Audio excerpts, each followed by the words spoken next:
We bring her on. There's a reason. Good knows her stuff. Fox Sports NBA analyst Rachel Nichols, covering the NBA now for 30 years, is joining us. Tonight, by the way, Thunder at the Celtics. Ooh. Now, that is probably a preview of the NBA final. Many would suggest that. Yeah, could be. My take on the Thunder has been, I know they're really good. Mm-hmm. I think they're Cleveland last year. They need another year to bake. They have a lot of good young players. I don't trust young players on the road in the playoffs. What should we look for tonight in this game? Yeah, I mean, I agree with you on that front. I think the Thunder are probably more dangerous than people think they are, but I do always subscribe to you got to get deep into the playoffs. Steps. And lose before you can Yeah. win. That being said, they're a great team. And tonight, I think the biggest swing is going to be injury stuff. So Jason Tatum is questionable with a knee thing, kind of a wonky knee. He didn't play the last game. Yeah. Kristaps Porzingis has been sick with a mystery illness, Yeah. which is just so crazy. I mean, you got the best doctors in the world treating these NBA players, especially in Boston. Yeah. And nobody can figure it out, but Missoula has said that he's pretty close to returning. I don't know if that's going to be tonight. And then on the other end of the spectrum, Jalen Williams, we know he's not playing tonight because he didn't even go on the team plane. So he's not in there. And I think that is going to be what makes the difference. If Tatum goes, Jalen Williams isn't there. I think that if Boston can hit its threes better than they did the last time these teams matched up, because last time Boston was, I don't want to say it, 9 of 46 from deep. Right. Embarrassing, certainly for that team. And if they can do that better and double team Shea, which is something that statistically he's a little bit, it's a little bit of a hole in his game. Yeah. A little bit. And if they can do that, then Boston should win, but we'll see. Yeah, it's if let's say you skim the NBA, we all watch the NFL, but every other sport, unless you're a diehard, everybody skims stuff. Yeah. And so everybody knows, like, oh, Jimmy Butler went to the Warriors with Steph, and everybody's like, oh, a pretty good team. But if you don't follow the NBA, I tend to follow the Warriors a lot. My buddies are all Warrior fans. I'm on the West Coast. Yeah. I'm no Kerr. So when Jonathan Kuminga was healthy, and he was averaging 20 a night. Yes. So they're adding a 20-point-a-game guy to a team that's 12-1 since Butler arrived. I don't know exactly his role, but I almost feel like now the Warrior games count. I can watch them and make something of it. Yeah, I mean, look, size in the West is a bigger factor than it is in the East right now. And teams that add size, like getting Kuminga back, that's going to make a big difference. We'll see, obviously, but if you have a Denver Nuggets team with Nikola Jokic, you want someone like Kuminga in the lineup to match up against him and draw some fouls and things like that. So I think it's a real key playoff thing, because when things get deep in the playoffs, that kind of stuff is going to really matter. And it just adds more confidence to Steph and Jimmy because, hey, I got another guy who has my back. And we have seen Steph's confidence and just sort of joie de vivre, let's say, rise since the Jimmy trade. And because he just knows he's not the only guy, he doesn't have to do everything anymore. And that they have hope and they're playing well. And that's a dangerous Steph Curry. Yeah, I think whenever you run a business and you acquire somebody, there's always unintended benefits and liabilities. Yeah. And I don't think even Steve Kerr thought Steph was going to get 28% better with Jimmy Butler, right? So I was thinking about this. The advantage to having gray hair is this. I've seen everything 3 times. Sure. So people forget this. You know this because you're a bit of a historian on all this stuff. So when Michael Jordan left the NBA. Mm-hmm. Which time? Right. But I mean, when he basically left the Bulls. Okay. The league lost 50% of its ratings. Yes. So when you see this downward 8-year NBA trajectory, it's been gradual. Yes. Half America stopped watching a wildly popular league. Yeah. And the reason being is they just didn't have the next star. They had Iverson and Marbury, and the consumers were like, meh. Yeah. So I've seen this happen. I'm old enough to remember. I started watching the NBA in 72, 73 with the Lakers, Wilt with a headband, old Wilt, Jerry West, Gail Goodrich. So I remember that. The league was sort of dead. Yeah. It was Knicks, Lakers, and a bunch of nonsense. And then here came Julius Erving. Here comes Magic Bird in the 80s. Yep. So what's happened to the league in the last month with Luka to the Lakers and Butler to the Warriors, I don't think anybody understands this. I just saw the Lakers-Celtics rating. Oh, my Lord. High. 7-year high. 7-year high non-Christmas game. Non-Christmas Which is game. a little bit of Yeah, a distinction, but still tremendous, obviously tremendous interest. Do you think, when you go around the league and cover it, do you think the Lakers are surprised just how damn big this is and the league is? I don't think they're surprised. I think the Lakers are used to being the draw. I don't think there's anything less than an expectation of being the draw. And they have consistently, especially since LeBron's gotten there, been the draw. But the idea that Luka is there now and that people are it's not just his star power, it's that people want to see what this combo can do. They want to see how this team is going to work out. That raises interest. And then, look, Lakers-Celtics is a huge bone-in NBA rivalry. I mean, you talk about Magic Bird. That's how deep this goes. And I just don't think that the collective memory of NBA fans ever forgets that. And you've got two huge markets and a rivalry that's been going on for, 40, 50 years. And that's a recipe for the highest non-Christmas Day rating in 7 years, which is just... Listen, ESPN is bailing on baseball. I don't get it, but they are. Mm-hmm. Fox just broke a record this past year, 67% increase. Why? Big stars in the right cities. That's just the reality of our sport. Ohtani with the Angels, meh. Yeah. Ohtani with the Dodgers, game changer for the sport. Well, look, market size has a lot to do with it because it's how many people are tuning into their TVs. There are a lot more people in Los Angeles and Boston than there are in, say, Oklahoma City. So when those teams are playing well, you have a lot more people tuning in and that rating goes higher. It's obviously not rocket science, but it's fun to see it happen. Also, we'll just throw this out.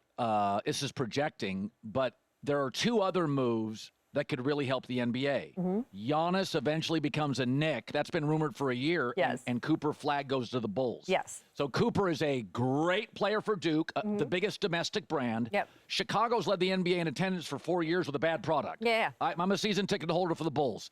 It's packed. Bad games, packed.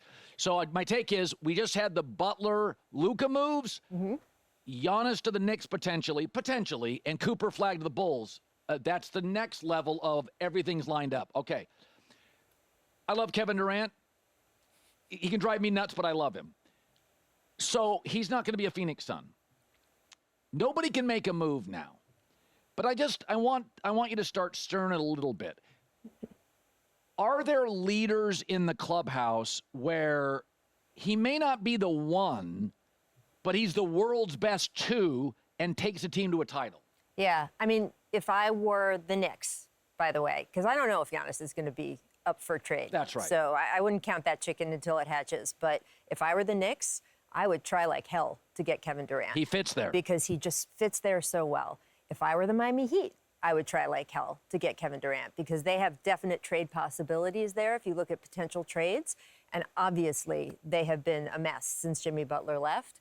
And a star like that is someone who... Pat Riley knows a lot about stars. Let's just say that is someone who they'd be interested in. And the thing about Kevin is, and we said this when he was younger, that he was going to be able to age in this game better than most. Yes. Just because of the way he plays and the kind of shooter he is. And it's fun to have said that 10 years ago. And now, with the age he's at, to see it playing out.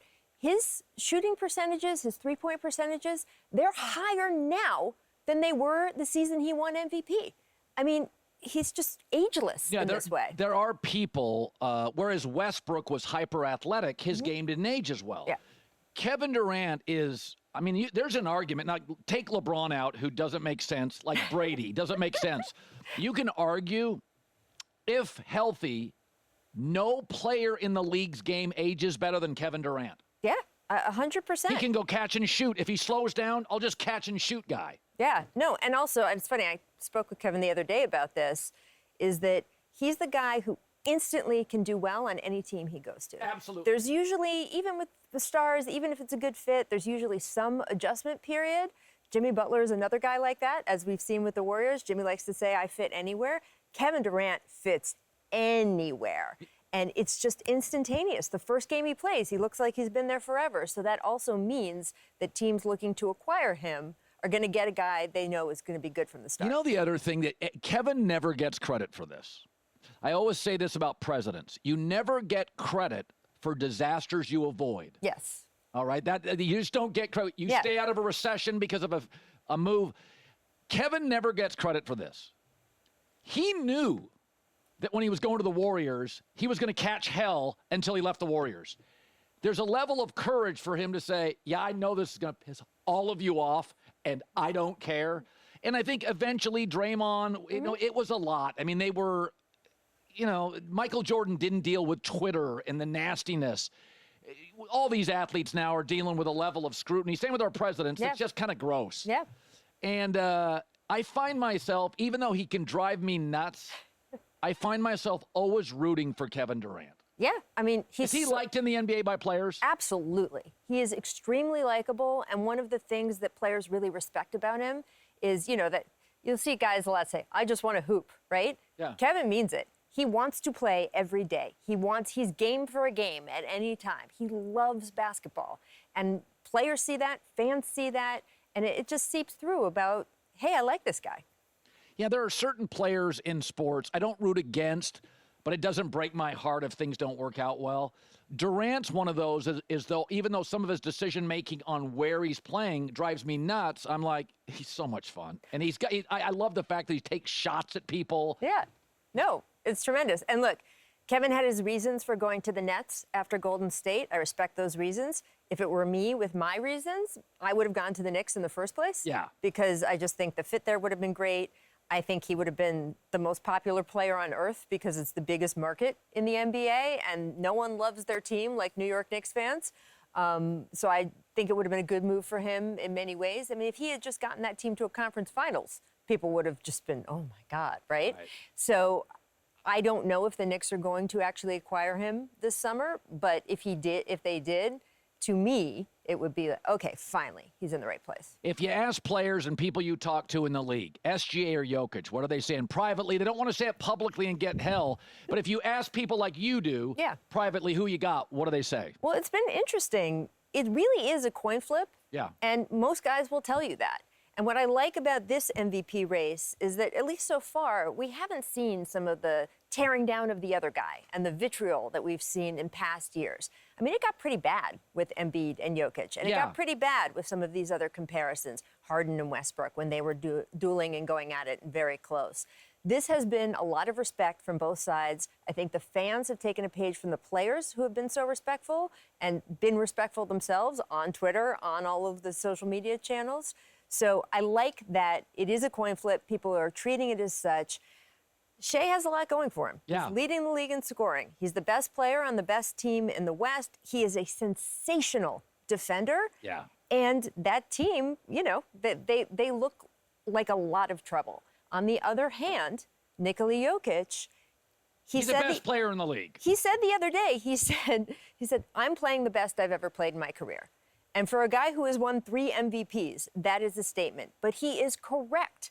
He has career highs in scoring, career highs in three-point percentage, career highs in steals, which has already been a strength of his. And you have to look at the valuable and most valuable. And you can say Shea is incredibly valuable to the Thunder, which he is. And when he doesn't play, you can see that. However, the Thunder have a much more complete and talented and deep team around him. Right. When Nikola Jokic doesn't play, they're bad. 20-point difference when he's off the floor. If you compare that to Shea, it's about 15 points. That I think is the single best argument for Jokic, is that OKC is so good defensively, they can win games without him. Yes. And beat decent teams. Denver is unwatchable and awful when Jokic doesn't play. Well, look, Jamal Murray, as we all predicted, has his usual second half of the season rise, and he's been playing better. But Aaron Gordon's been out. I mean, Jokic is doing the most. The fact that he's not just averaging a triple-double, but scored 2 triple-doubles within one game a week or so ago, I mean, that's incredible. But again, I don't want to disrespect what Shea Gilgeous-Alexander has done because, man, he looks great out there. Yeah, Rachel Nichols, great seeing you. Great to see you, too. As always.